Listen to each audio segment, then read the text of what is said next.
bersamanya. Percaya padamu, anak domba Golgota, disalib.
Bapak Ibu.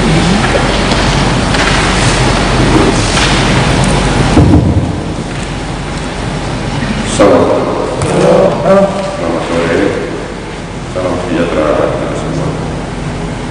Pertama, kita berhormat dan puji kepada Tuhan karena atas perkenan sebagai kesempatan saya datang di rumah Tuhan ini beribadah. Demikian pula kepada jemaat yang ada di masing-masing. Ibadah ini terlalu sering. Kemudian ibu pendeta dan seluruh majelis dalam kesempatan mengucapkan terima kasih kepada keluarga. Yang pertama, keluarga yang Frida dan Kasih, Dr. Gigi Karno Kakak, keluarga Yunus Kris dan keluarga Kati Wijaya. Yang telah menjadikan kita untuk kita melakukan ibadah keluarga pada saat ini. Dan sekali lagi ibadah kita ini masih kita lakukan secara live streaming. Ibadah pada sore hari ini kita menggunakan tata ibadah untuk 4. Sekali lagi tata untuk 4. Dan pelayan pertama adalah Jaken Eni Sindakoti, kemudian pelayan firman Ibu Pendeta Seberalo, kemudian peran ketiga Penatua Albert sudah selesai. Untuk persiapan kami persilakan kepada pelayan satu.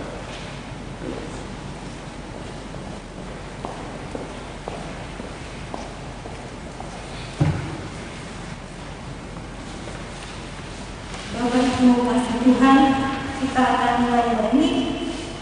Untuk itu mari kita bangkit berdiri. Kita akan membaca litani penyembahan secara berbahasa. Marilah bersorak-sorai untuk Tuhan. Bersorak-sorai bagi Bapa keselamatan kita.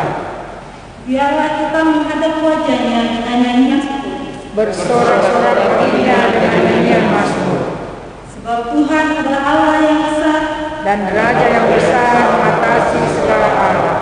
Sungguh hati kami rindu kepada Dia Tuhan. Oleh sebab itu kita akan menghadap kepadamu sebelum hari ini berlalu. Hati dan kami siap sedia memuji nama-Mu yang mulia. Kepada-Mu kehormatan syukur karena segala kehormatan dan kebaikan. Jemaat menyanyikan NKB nomor 3 bait pertama dan kedua. Terpujilah Allah. Terpujilah Allah, iman-Nya besar, begitu kasih-Nya ku dunia cemar, sehingga dibilang putranya kudus, melanggar manusia.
kami yang boleh ada di gereja ini maupun jemaat yang boleh mengikuti ibadah ini secara live streaming di rumah masing-masing.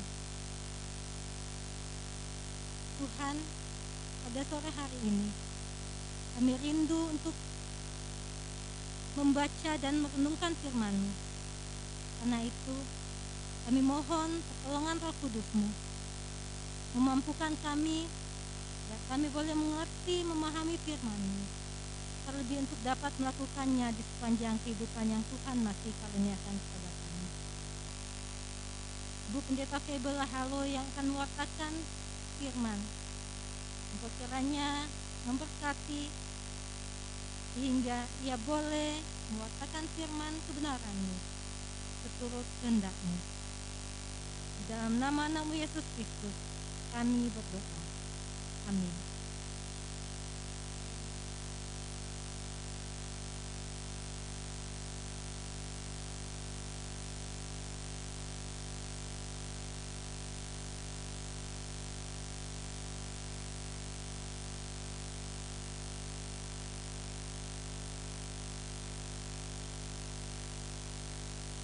Shalom, mari Bapak Ibu Saudara, baik yang ada di gedung gereja ini maupun di rumah masing-masing, kita akan membaca bagian Alkitab yang menjadi perenungan kita pada sore hari ini di Minggu Sengsara Kristus yang kedua, ambil dari Injil Lukas pasal 17. Injil Lukas pasal 17 pada ayat pertama sampai ayat yang ke-6.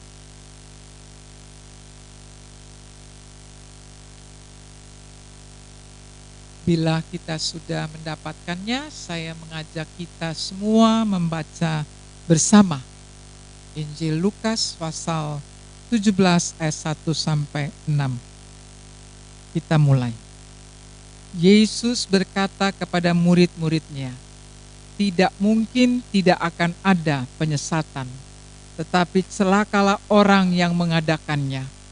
Adalah lebih baik baginya jika sebuah batu kilangan diikatkan pada lehernya, lalu ia dilemparkan ke dalam laut, daripada menyesatkan salah satu dari orang-orang yang lemah ini. Jagalah dirimu, jikalau saudaramu berbuat dosa, tegurlah dia, dan jikalau ia menyesal, ampunilah dia.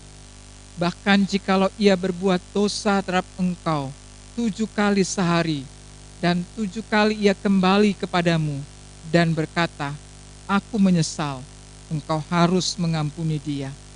Lalu kata rasul-rasul itu kepada Tuhan, tambahkanlah iman kami.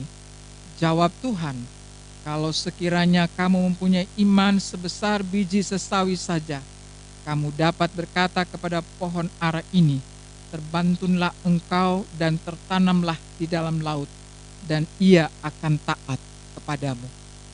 Sampai demikian pembacaan Alkitab. Yesus berkata, berbahagia kita yang boleh membaca firman-Nya, mendengar dan melakukan dalam hidup kita. Dari perikop ini saya ingin memberi tema, yaitu jagalah hubungan kita dengan Tuhan dan sesama. Saudara yang Tuhan Yesus kasihi, apa yang terlintas dalam pikiran kita kalau kita membaca atau mendengar kata dosa? Apa yang ada dalam pikiran kita? Kalau sekarang saya bilang dosa, apa yang ada dalam pikiran kita mendengar kata hukuman? Ya? Perbuatan jahat, pelanggaran, salah. Memang tidak enak berbicara masalah yang satu ini. Sebab jika kita sendiri yang berbuat dosa, kita cenderung menyembunyikannya dan tidak mau mengakui. Dan bila orang lain yang berbuat dosa, kita pun cenderung tidak peduli dan enggan agar tidak mengganggu persahabatan atau hubungan kita dengan. Memang kedua sikap tersebut adalah sikap yang paling apa? Baik untuk diri sendiri, supaya orang lain tidak mengetahui, dan baik untuk orang lain, karena kita tidak ingin campur urusan orang lain. Saudara yang Tuhan Yesus kasih, kita mau melihat apa arti dosa menurut firman Tuhan. Dalam 2 Yohanes pasal 3 ayat 4 dituliskan, dosa adalah pelanggaran hukum Allah. Itu sudah jelas. 2 Yohanes 3 ayat 4. Dan apa akibat dosa menurut firman Tuhan? Kita semua tahu, upah dosa ialah maut, kematian. Roma 6 ayat 23. Dan bacaan kita saat ini, Tuhan Yesus memberi beberapa nasihat kepada murid-muridnya. Pertama, hati-hati terhadap penyesatan. Istilah dalam bahasa Ibrani untuk kata penyesatan yang digunakan di sini adalah skandalon, yang berarti jerat atau perang. Kita seringkali lihat bahwa siapa pun dijerat, penangkapan kita pasang jerat. Yang berarti juga bisa bermakna juga batu sandungan. Misal pengajaran sesat yang membuat orang menyimpang dari kebenaran Allah, atau perilaku yang membuat orang lemah iman jatuh dalam dosa. Contoh, untuk dapat diselamatkan Allah mengajarkan atau mengatakan kamu harus banyak berbuat baik. Ajaran tersebut sesat, karena menurut firman Tuhan, karena iman kamu diselamatkan oleh kasih karunia Allah, itu bukan hasil usaha, bukan kerja. Dan sebagai buah dari keselamatan yang telah diterima, maka kita bersyukur dengan berbuat baik. Itu yang benar. Atau ada yang mengajarkan, ini tanpa sadar kita juga sering mengucapkannya, bohong untuk kebaikan tidak apa-apa. Itu ajaran sesat itu. Ya. Gak usah perlu ajaran orang sesat, misalnya tidak mengaku Yesus anak Allah, gak perlu, yang itu saja sudah sesat. Tidak ada di Alkitab dibilang bohong untuk kebaikan. Atau melakukan dosa kecil-kecil tidak apa dibandingkan dosa besar seperti seorang penjahat. Itu ajaran sesat. Sebab firman Tuhan jelas mengatakan setiap pelanggaran terhadap hukum Allah adalah dosa. Titik. Dia dosa tidak pernah dikalkulasi, dibagi yang kecil dan berat. Tidak ada. Tidak ada ditimbang-timbang itu dosa mana yang besar kecil. Mencuri buah mangga satu saja sama dengan korupsi 1 miliar, sama dosa. Karena itu lebih baik jangan berdosa. Jadi ada orang bilang lebih baik nggak usah tanggung-tanggung, dosa bikin aja yang besar sekalian memang, karena kecil sama besar juga sama. Tapi sebenarnya tidak baik juga.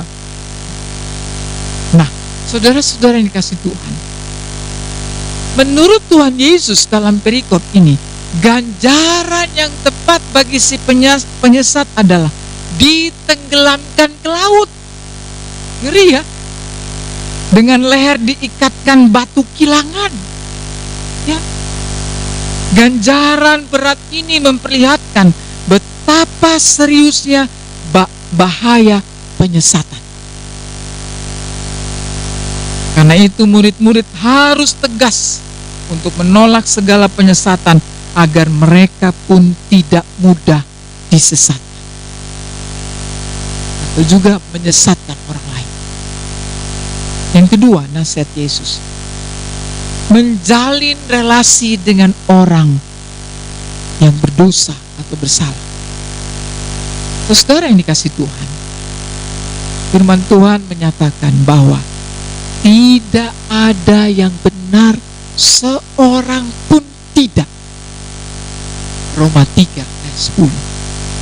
Itu berarti semua kita orang bersalah dan berdosa.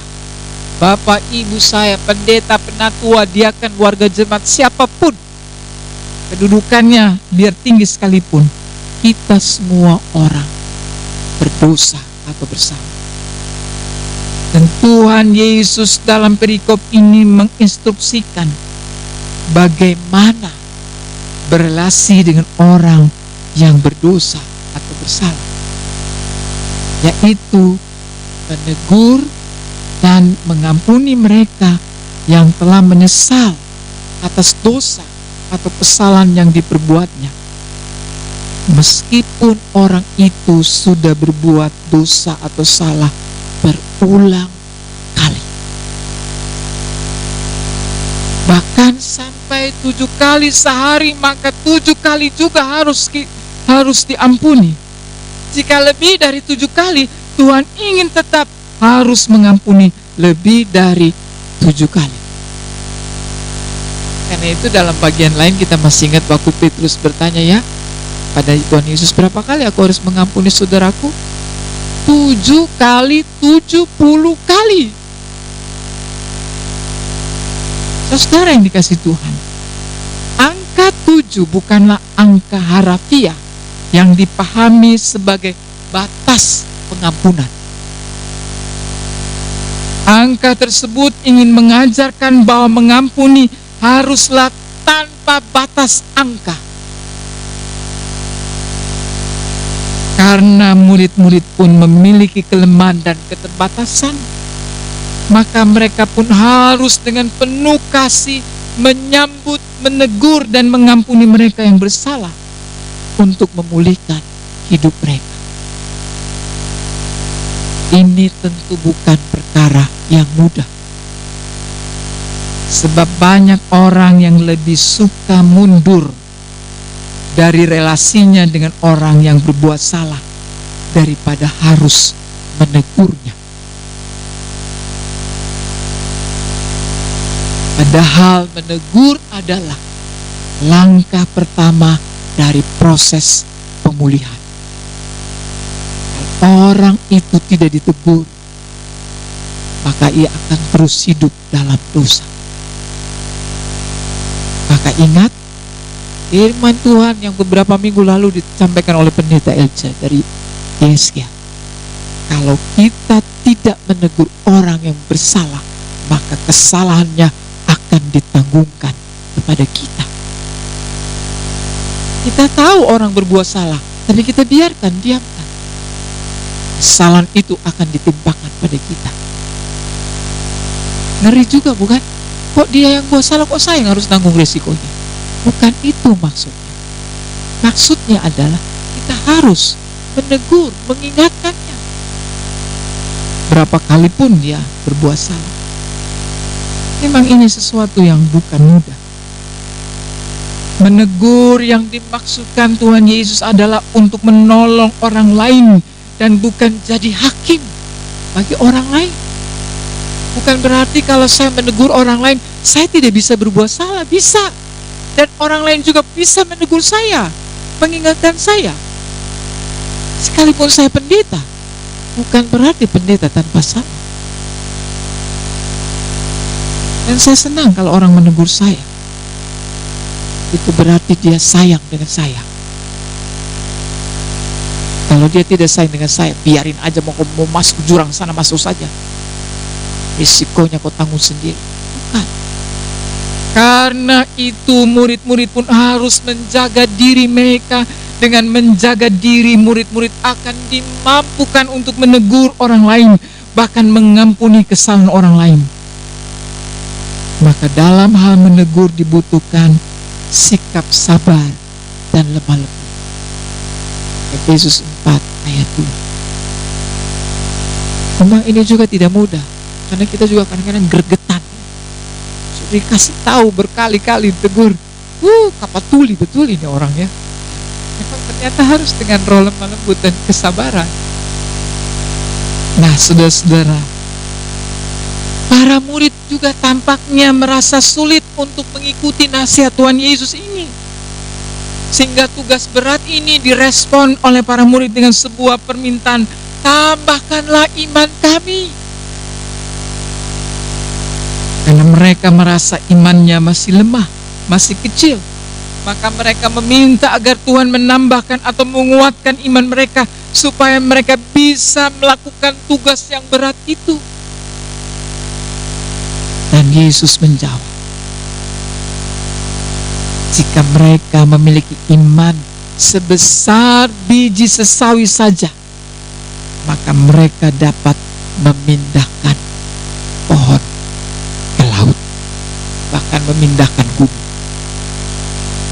Biji sesawi itu waktu saya ke Israel itu kecil, saudara. Dia seperti ketumbar atau merica, tapi pohonnya besar seperti pohon mangga. Jadi bukan biji sawi itu bukan sayur sawi ya, bukan. Gitu. Juga orang selalu bilang Yohanes makan belalang, bukan belalang binatang. Memang ada buah belalang, itu kayak emas, kayak asem Jawa. Dan pohonnya itu ya, pohon asem itu seperti itu.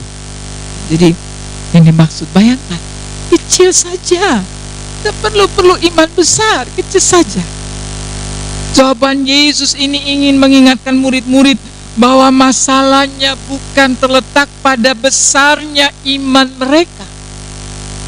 Karena dengan iman sebesar biji sesawi pun orang dapat melakukan hal-hal besar. Dengan iman yang mereka miliki, yaitu iman kepada Yesus Kristus, maka murid-murid dimampukan untuk berjaga-jaga dan menolong orang lain serta mengampuni tanpa batas. Saudara yang Tuhan Yesus kasihi, jika ada seseorang yang berbuat salah dan menyakiti kita, berapa kali kita sanggup mengampuni dalam sehari?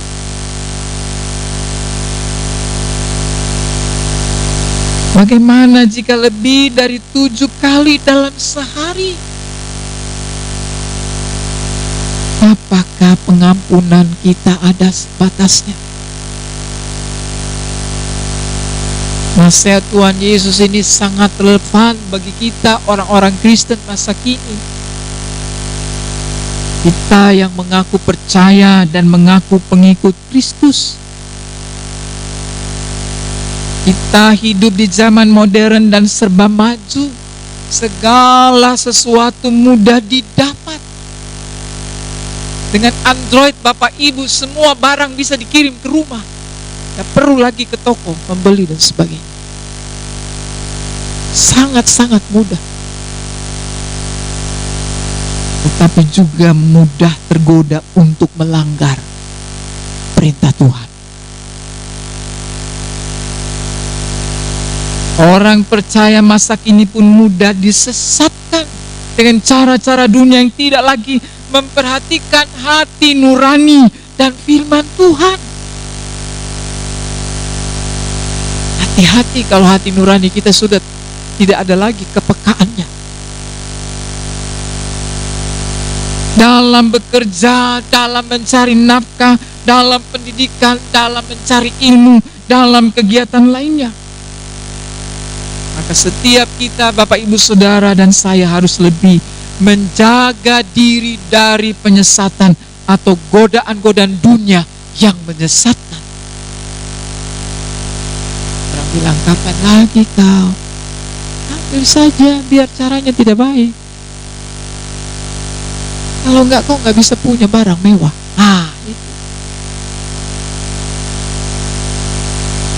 Orang percaya harus saling juga memperhatikan satu sama lain. Apabila ada saudara seiman kita yang berbuat salah, maka kita harus mengampuni dan saling membantu dengan cara menegur agar terjadi pemulihan. Saudara yang dikasihi Tuhan, ingat, hanya karena kebesaran kasih setia Tuhan Yesus, maka kesalahan yang berulang kali saya dan Bapak Ibu Saudara lakukan setiap hari, Dia mengampuni kita tanpa batas. Dia mengampuni kita yang telah menyesalinya dan mau mengakuinya di hadapan. Maka ini juga menjadi teladan bagi kita sebagai anak-anak Tuhan, bahwa mengampuni selayaknya diberikan tanpa batas. Hal ini memang tidak mudah. Ingat khotbah Pendeta Stephen minggu yang lalu, untuk tetap mengasihi,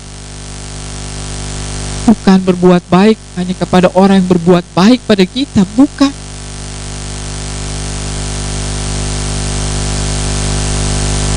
Hal ini tidak mudah karena sepertinya sesuatu yang mustahil apabila kita terus disakiti, terus disalahkan, dan kita harus terus mengampuni. Wow, tidak bisa. Tidak mungkin, tidak sanggup saya. Ini tugas yang sangat berat. Karena itu dibutuhkan pengorbanan yang sangat besar dan terus-menerus mengasihi, seolah-olah kita membiarkan diri untuk terus disakiti. Tetapi inilah yang diminta oleh Tuhan Yesus untuk kita lakukan. Karena sebagaimana Allah telah mengampuni segala dosa dan kesalahan kita, pada saat kita menyesal dan mengakuinya dan kemudian bertobat, demikian pula hendaknya kita mau mengampuni orang yang bersalah kepada kita berapa kali sehari sekalipun. Jadi, pengampunan tidak membutuhkan iman lebih besar, melainkan ketaatan kepada firman Tuhan. Biar punya iman besar, kalau tidak taat pada firman Tuhan juga tidak ada apa-apa. Saudara yang Tuhan Yesus kasihi, penulis Kristen C. Lewis mengatakan, menjadi seorang Kristen berarti mengampuni yang tidak bisa dimaafkan. Karena Tuhan telah mengampuni yang tidak bisa dimaafkan di dalam kamu. Itu menjadi orang Kristen. Saya ulangi, menjadi seorang Kristen berarti mengampuni yang tidak bisa dimaafkan. Karena Tuhan telah mengampuni yang tidak bisa dimaafkan di dalam kamu. Maka kita sebagai orang yang beriman pada pengampunan Kristus akan semakin memahami anugerah pengampunan yang besar yang kita terima dari Yesus dalam hidup kita. Kalau Bapak, Ibu, Saudara, dan saya boleh ada sampai hari ini, boleh beribadah kepadanya, boleh melayani Dia, boleh bekerja di rumah Tuhan, itu karena anugerahnya. Dengan demikian, pertumbuhan iman kita pun akan terus terjadi. Bukti beriman kita kepada Kristus adalah kemampuan untuk mengampuni yang bersalah dan menyakiti kita. Saudara yang Tuhan Yesus kasihi, iman kita kepada Allah Bapa dan Tuhan kita Yesus Kristus erat kaitannya dengan ketaatan. Sebab tidak mungkin orang beriman tanpa ketaatan. Iman tanpa taat tidak ada berkat. Iman tanpa taat tidak ada mujizat. Boleh baca Alkitab dari Kejadian sampai Wahyu. Tuhan menjanjikan berkat jika umatnya taat, titik.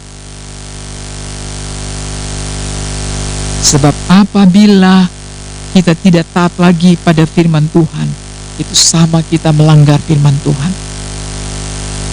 Karena itu bukan hanya hansip atau penjaga ronda malam yang berjaga-jaga, atau ada CCTV. Kita pun harus berjaga-jaga terhadap segala perbuatan dan ajaran yang sesat yang tidak sesuai firman Tuhan. Sehingga ketika kita gagal dalam menjalankan tugas dan tanggung jawab di tempat kerja, di dalam keluarga, di dalam gereja maupun di tengah-tengah masyarakat, maka kita tidak menyembunyikan diri, tetapi kita mau membuka diri di hadapan Yesus dengan mengakui segala kesalahan yang kita perbuat dan memohon pengampunannya. Bukankah itu firman yang selalu dibacakan? Saya ingin membaca dari ayat yang ke-8 dari 1 Yohanes pasal yang pertama pada ayat 8 dan 9.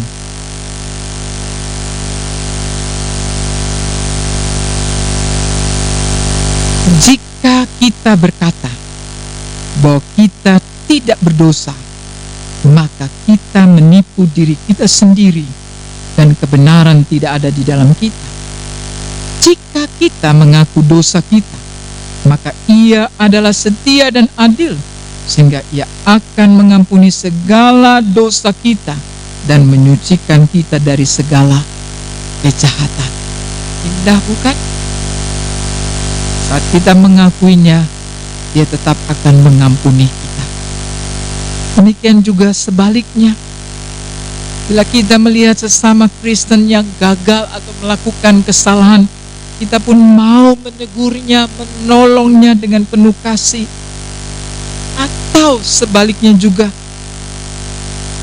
apabila kita juga ditegur oleh orang lain karena kita telah berbuat kesalahan, kita pun mau bersyukur karena saudara kita telah membantu kita, supaya kita tidak terus-menerus hidup dalam kesalahan yang membawa kita pada penyesatan. Nah, saudara-saudara, di Minggu Sengsara Kristus yang kita peringati, kita mau lebih dalam memaknai penderitaan Kristus dalam hidup kita masing-masing. Yesus Kristus yang sedia dan rela menderita untuk menanggung dosa-dosa kita, dosa yang tidak bisa dihitung lagi, menanggung semuanya. Masakan kita kemudian masih akan terus mendukakannya, mendukakan hatinya melalui perbuatan-perbuatan dosa kita? DOSA, telah disalibkan dan mati kuasanya. Karena itu, jagalah diri kita, jagalah keluarga kita, agar kita tidak memberi kesempatan pada dosa untuk menghancurkan hidup kita, keluarga kita, pekerjaan kita, studi anak-anak kita. Kita harus tegas menolak segala perbuatan dosa dan tidak menyalahkan orang yang menganjurkan berbuat dosa pada kita. Sebab kalau orang yang menganjurkan kita, kalau kita tidak mengikuti, ya tidak kita lakukan, bukan? Kita mau seperti Daud, begitu ditegur oleh Nabi Nathan, meskipun dia seorang raja, punya kedudukan tinggi, Daud mau mengakuinya dengan jujur. Dan Daud tidak cari kambing hitam, dia tidak salahkan, itulah istri Uria mandi-mandi di kolam situ, jadi saya lihat dia. Tidak. Daud tidak menyalahkan orang lain, tapi dia mengakui bahwa dirinya lah yang berdosa. Dan kita juga harus dengan penuh kasih menegur, menyambut mereka yang telah menyesal dan mau mengampuni tanpa batas saudara kita yang telah berbuat dosa. Mungkin bukan orang lain, bisa jadi dalam keluarga kita, suami, istri, anak-anak, orang tua, tetangga kita. Tidak perlu cari jauh-jauh, bisa jadi orang yang dekat dengan kita. Kita mau mengasihi mereka dan mengampuni tanpa batas. Karena kita pun telah mengalami kasih dan pengampunan yang luar biasa dan tanpa batas dari Tuhan kita, Yesus Kristus. Amin. Mari kita sambut firman Tuhan ini dengan melakukan bersama NKB 130 pada bait yang pertama dan kedua. NKB 130 pada bait pertama dan kedua. Hidup yang jujur hendakku serah pada Yesus. Hidup yang jujur hendakku serah pada Yesusku yang aku sembah. Persekutuan mesra dan kudus, hidupku ikat dengan menebus. Ya Yesus, kau kurangkan darahmu bagiku, ku berikan sedekahku dan hidup bagimu.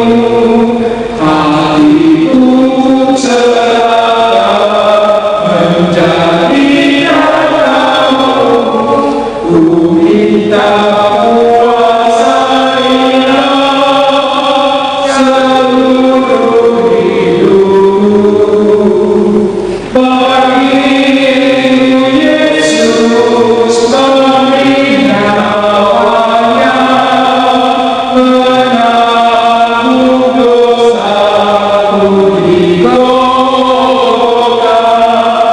Kenolong kasih begitu mulia, seluruh hidupku beri padanya.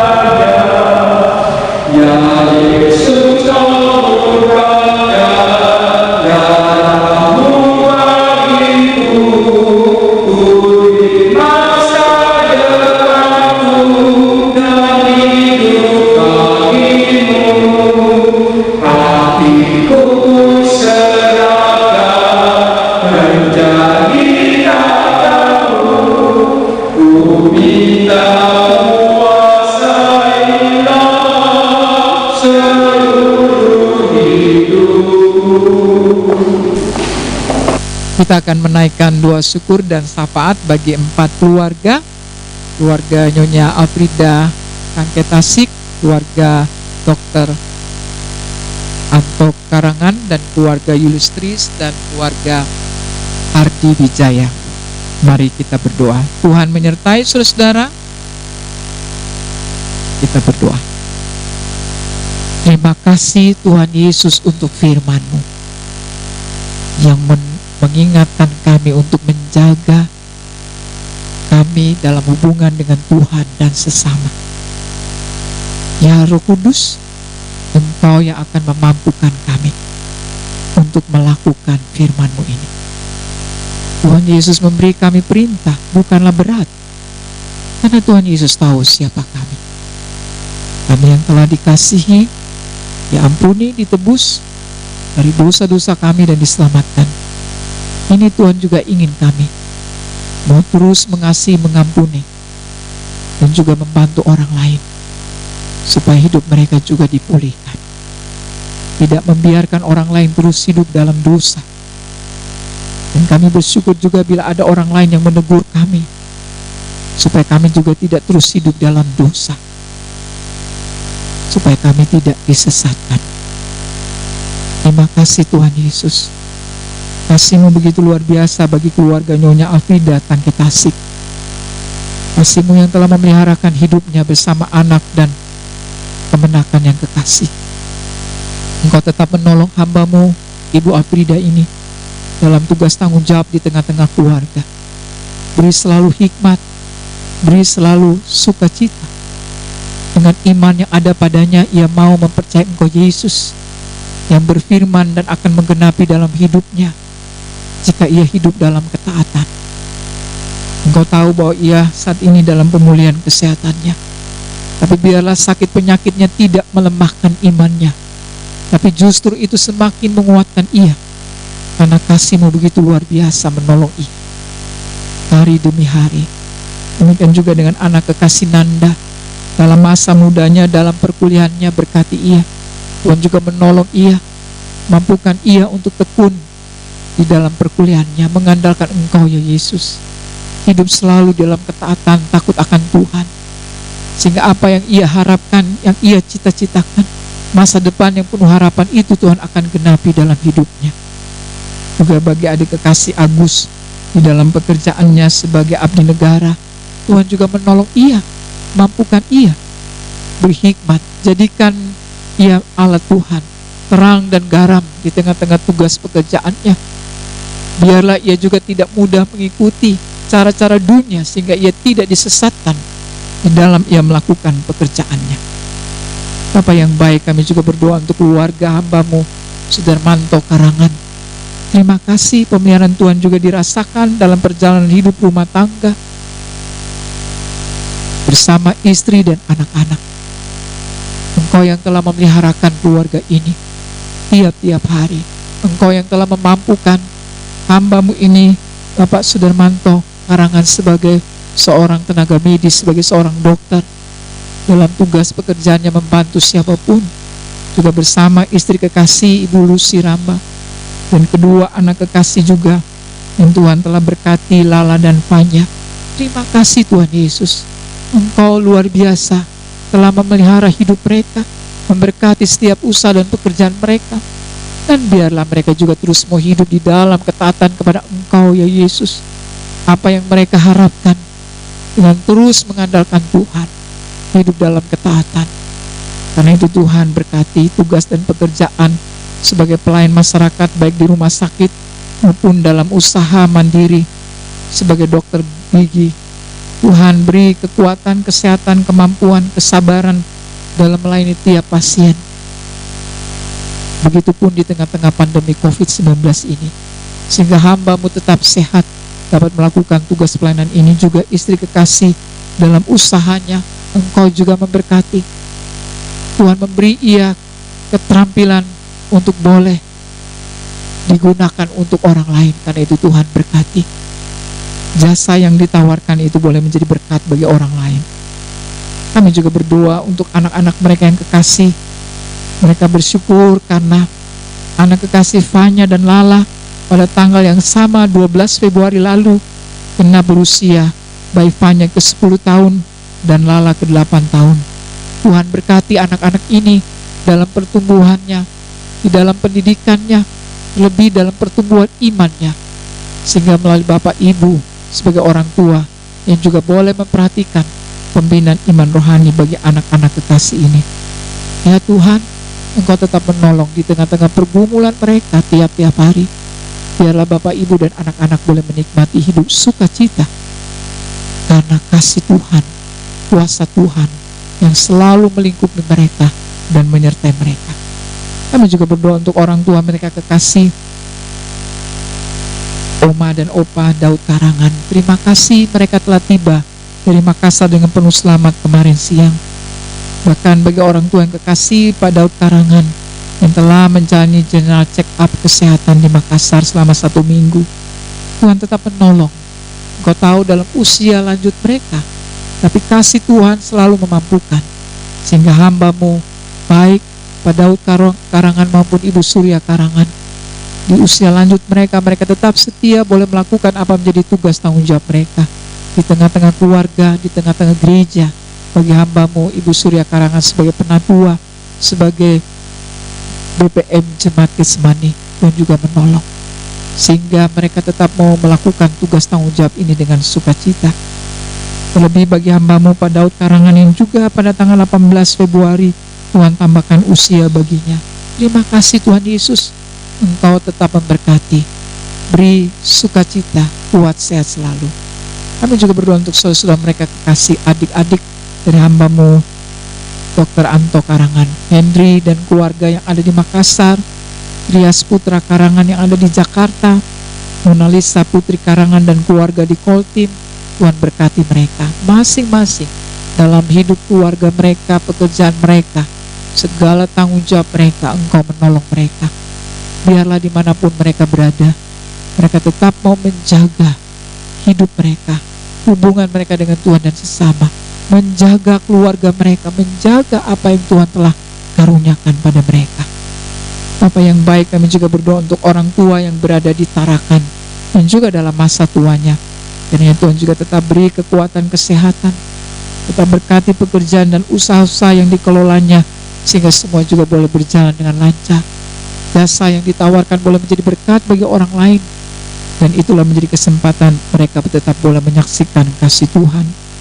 Juga kami berdoa untuk segenap keluarga, kiranya Tuhan menyertai dimanapun berada, khususnya kakak, mama atau bapak Tata, serta mama dan bapak Iel dan adik Albert di Tarakan. Ya, Tuhan juga memberkati mereka dalam tugas pekerjaan mereka sehari-hari. Engkau yang tahu pergumulan hidup mereka, Tuhan yang menopang mereka.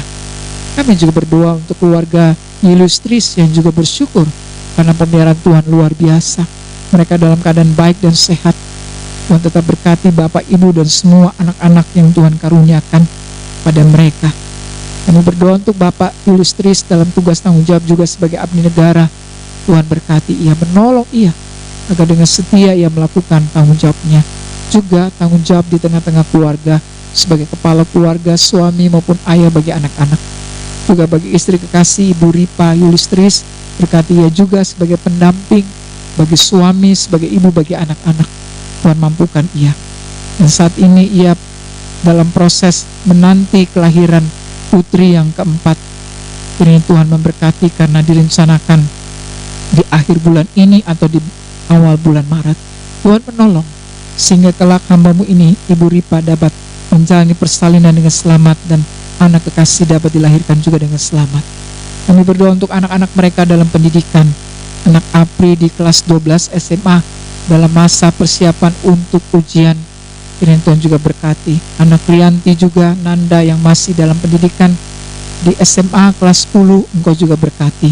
Serta anak Trismanda dalam masa pertumbuhan dan di sekolah kelas 3 SD, Tuhan juga berkati. Sehingga mereka juga hidup selalu mengandalkan Tuhan dalam menyelesaikan pendidikan mereka.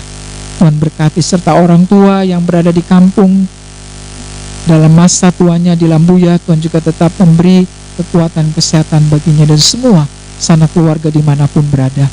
Kami juga berdoa untuk keluarga Hardi Wijaya yang juga bersyukur karena pemeliharaan Tuhan luar biasa dalam hidup mereka. Kasih sayang Tuhan yang telah memelihara rumah tangga mereka, sekalipun rumah tangga yang baru mereka jalani, tapi Tuhan yang menopang dan memampukan mereka. Biarlah sukacita kebahagiaan boleh mereka alami. Bahkan mereka bersyukur karena istri kekasih Ibu Hardi Wijaya pada tanggal 22 Februari lalu juga genap berusia 30 tahun. Tuhan memberkati ia supaya ia dapat setia menjalani tugas tanggung jawab sebagai pendamping bagi suami, dan juga Tuhan berkati bagi Pak Hardi Wijaya sendiri sebagai suami dan kepala keluarga dalam pekerjaan setiap hari, sehingga ia boleh melakukan tugas tanggung jawab dengan baik. Tanggung jawab sebagai orang tua bagi anak mereka yang kekasih Alexa, Tuhan juga berkati. Anak Alexa dalam pertumbuhannya, kiranya Tuhan selalu memberi kesehatan dalam tumbuh kembangnya, dapat bertumbuh dengan baik. Orang tua juga dalam masa pensiun dan dalam pekerjaan aktivitas sehari-hari, Tuhan berkati yang ada di Kendari ini. Demikian juga nenek di kampung dan di Kendari dalam masa tuanya, kiranya Tuhan juga tetap menopang dan memberi kesehatan selalu baginya. Ya Tuhan, Engkau menyertai semua yang dikasih oleh keluarga ini dimanapun berada. Bapak yang baik, Engkau juga memberkati semua Bapak Ibu yang boleh hadir dalam ibadah saat ini di gedung gereja maupun semua keluarga di rumah masing-masing. Kiranya Tuhan juga tetap memimpin, menyertai, dan menopang mereka. Kami juga menyerahkan kegiatan untuk menyambut Paskah kebangkitan Yesus. Engkau menolong kami. Kiranya kami semua boleh menyiapkan diri kami dengan penuh sukacita, terlebih di masa-masa sengsara ini, memaknai penderitaan-Mu dalam hidup kami, sehingga jikalau kami juga mengalami penderitaan, kesusahan, tantangan, kami tidak mudah putus asa, Kami selalu melihat kepada Engkau Yesus yang lebih dahsyat menderita daripada apa yang kami alami. Karena itu Tuhan menolong panitia akan ditunjuk sebagai panitia dalam perayaan Paskah nanti. Kategorial Perti, kiranya Tuhan juga menolong mereka, mempersiapkan diri mereka untuk boleh mengambil bagian dalam pelayanan ini. Terima kasih Tuhan Yesus.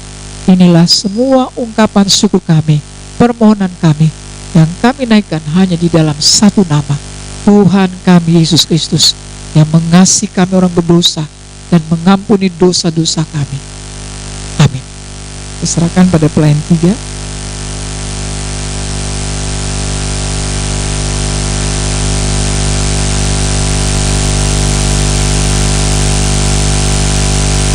Bapak Ibu, saudara-saudara yang dikasihi Tuhan, baik yang ada di gedung gereja maupun yang di rumah masing-masing, tibalah saatnya kita akan membawa persembahan.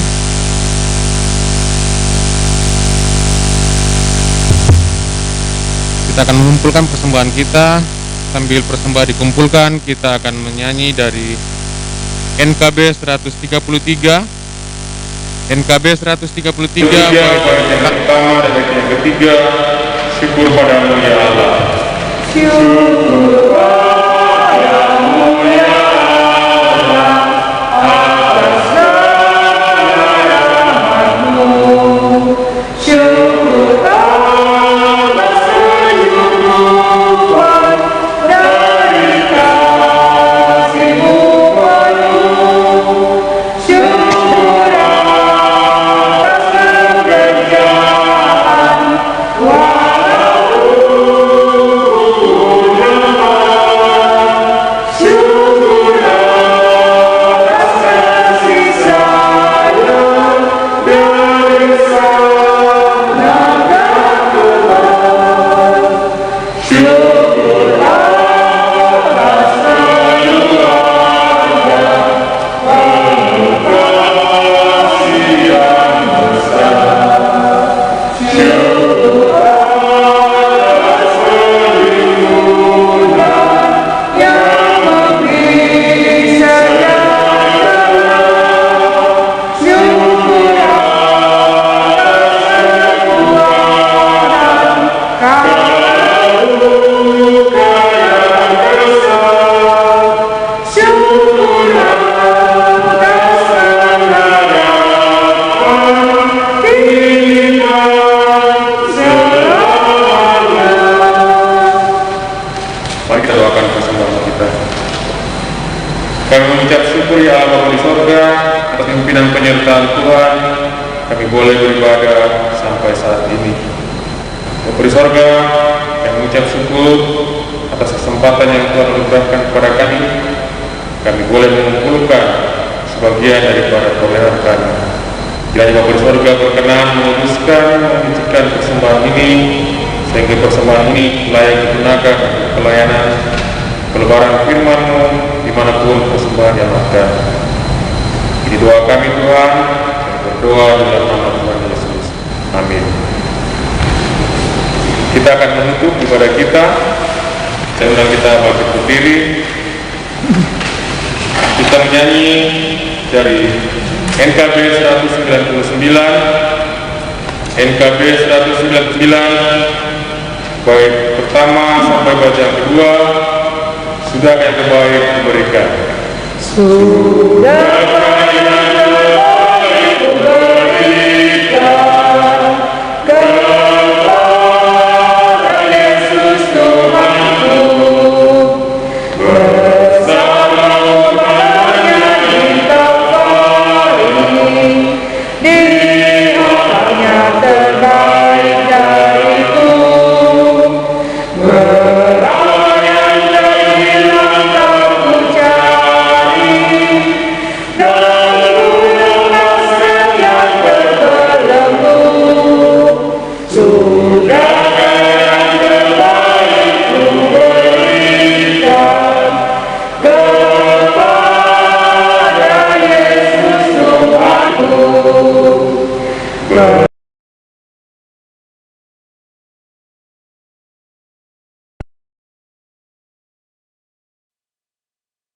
beri baginya. Sebab kurang kasihku pada Yesus, mungkinkah hancur pula hatinya? Berapa yang terhilang telah ku cari, dan ku lepaskan yang terbelenggu. Sudahkah yang terbaik ku berikan kepada Yesus Tuhanku? Terima berkat Tuhan. Tuhanlah yang menjagamu. Matahari tidak menyakiti engkau pada waktu siang. Tuhan akan menjaga engkau terhadap segala kecelakaan. Tuhan akan menjaga keluar masukmu dari sekarang sampai selama-lamanya. Amin. Mari kita selesai, silahkan duduk.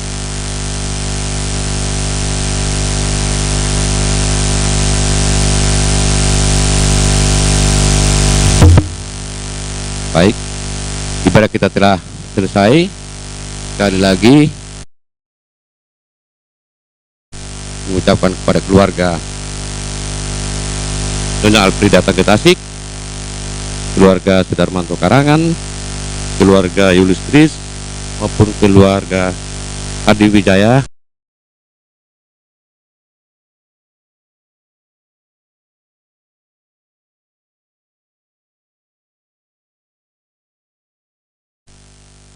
melayani kita pada saat ini, dan begitu pun kepada rekan-rekan Majelis Pelayanan 4 yang telah mengambil bagian di dalam pelayanan ini. Selanjutnya pengumuman ibadah rumah tangga untuk minggu depan, tepatnya tanggal 4 bulan 3 2021.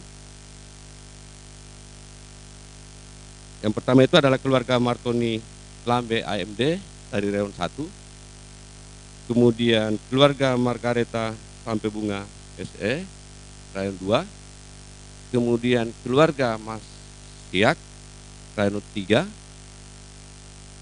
dan keluarga Insinyur Pence Samuel Tumanan Rayon 4, dan majelis yang akan bertugas minggu depan dari Rayon 1. Selanjutnya panitia perayaan Paskah Jemaat Getsemani 2021 dipercayakan pada PKPRKI Jemaat Getsemani. Untuk itu dimohon pengurus melengkapi untuk menyusun kepanitiaannya, dan akan dilantik pada hari Minggu tanggal 28 Februari ibadah jam kedua yang jam 8 pagi. Demikian pengumuman. Kami mohon kesediaan Bapak Penatua Setrambak untuk kita di dalam doa.